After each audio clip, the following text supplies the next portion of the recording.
This week we're going to take a look at how to use real METAR data and the declarative plotting interface to make this plot in a GEMPAK way, and some of the new features in the most recent release of MetPy that let you use GEMPAK regions and some more familiar syntax. Welcome to another MetPy Monday.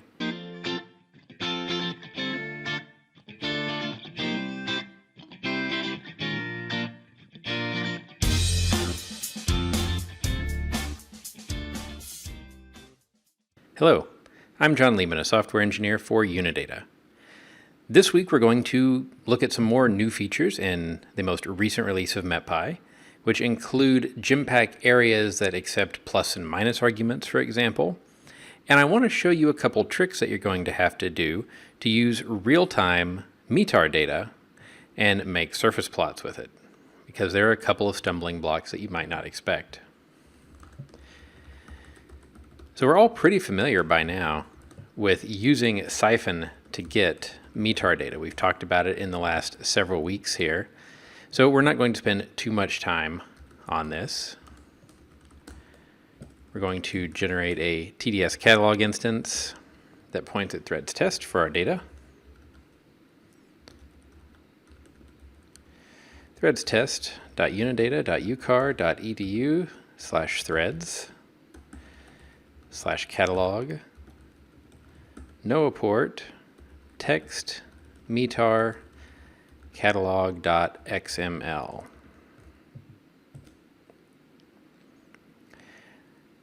All right, and we're going to get our data set. I'm going to go 2 data sets back from the most recent just to make sure I've got a full set of METARs here. Actually, we'll go a little bit further back. It depends on exactly what time of day, how far back we have to go. We'll go back 12 data sets here. And we're going to download that data locally. All right, so while that's downloading, or it's already done, we know we're going to use parse METAR file from MetPy. For metpy.io, we're going to import parse METAR file. And we've talked about this and some of its new capabilities last week. And we're going to parse that data set. We'll access it by ds.name into a data frame. Now, normally we're doing things like attaching units, but the declarative plotter is going to expect a data frame in this case, and it's not really going to be expecting to work with units here. All right, so now we've got our data frame. We can look at the head of it, make sure it looks like what we expect. Now notice we have the station ID column and we have the station ID as an index. And that's going to come back and cause an issue for us here in just a little bit. All right, so I'm going to go ahead and drop any rows that don't have the air temperature, dew point temperature, air pressure at sea level, cloud coverage, and a current weather symbol, because that's what we're going to need for our basic plot. So if we don't have any of those elements for a station, we don't want it. We can go ahead and throw it out. So I'm going to use our old friend drop in a, and we're going to specify the subset of air temperature, dew point temperature, air pressure at sea level, cloud coverage, and current WX1 symbol.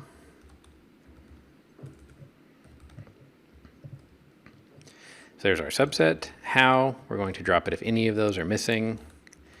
And the axis, we don't have to specify it, but I just wanted to remind you that you can use this on a row or column basis.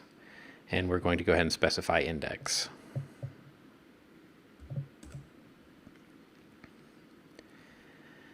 Now we know that when we're making our plot, we're going to need the U and V wind components, but we don't actually have those.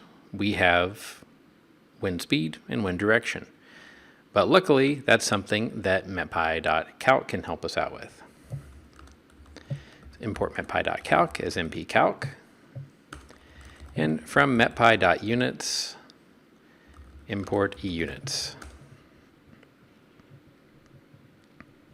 Now, though we're not going to be using units for the actual plot, calculations do require units, so we're going to have to attach some units and do the calculation.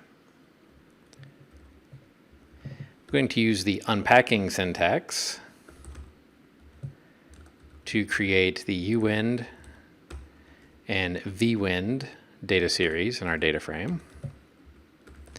mpcalc, wind components, and we can always shift tab if we forget what that function signature looks like, and it's speed followed by direction.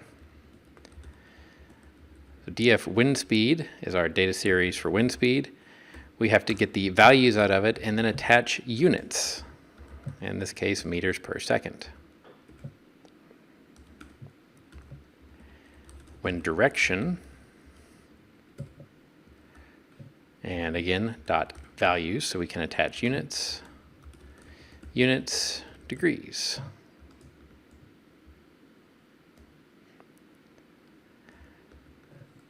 Okay, so we've calculated our U and V wind components now. So let's go ahead and try to make our plot, and we'll see what happens. I'm going to import metpy.plots as mplots.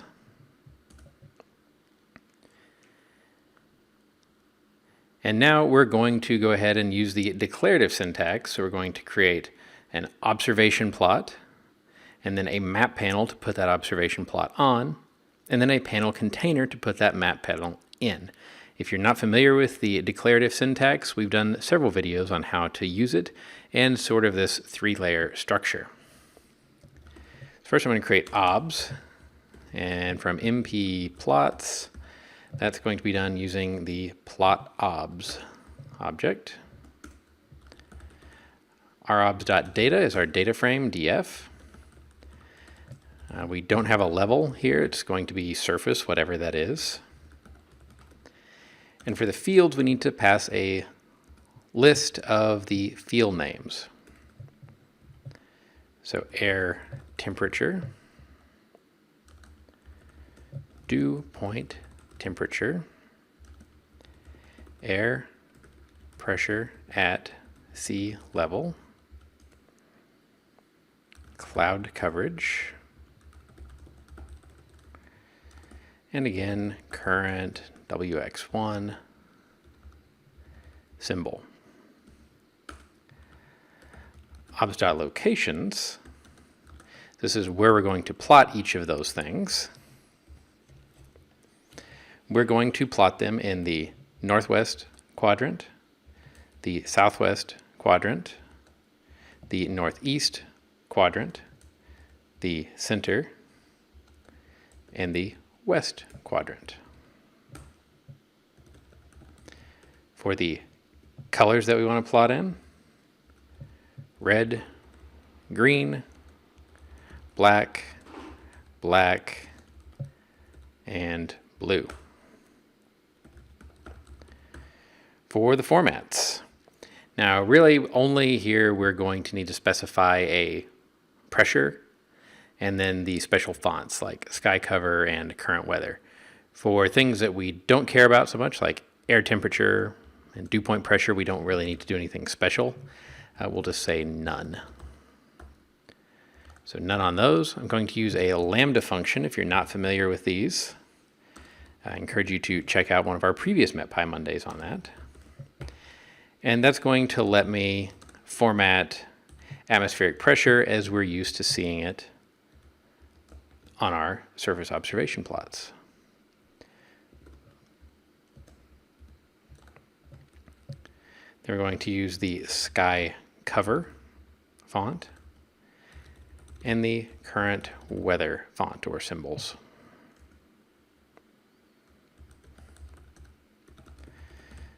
For our vector field, that's going to be our uwind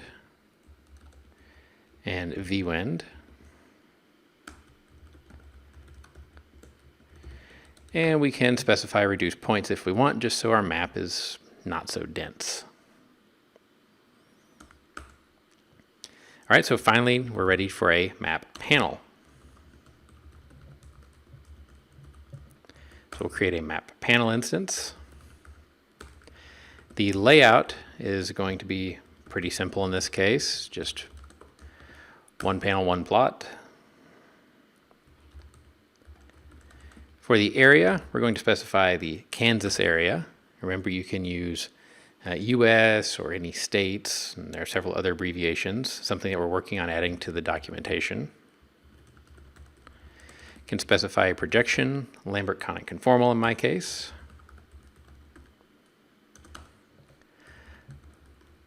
We want to add a coastline, country borders, and state borders.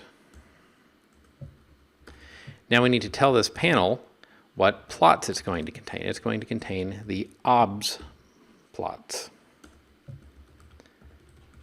And we can even give it a title of surface analysis.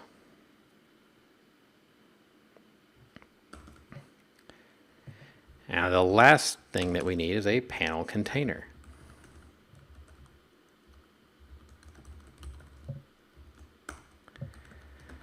We can set the size to be 10 by 10.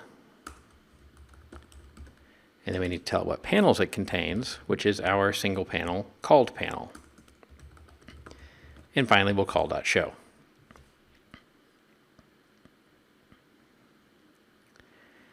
Now, if we scroll all the way down to the bottom of this traceback, we get an interesting error. Value error. Station ID is both an index level and column label, which is ambiguous. So what does that mean?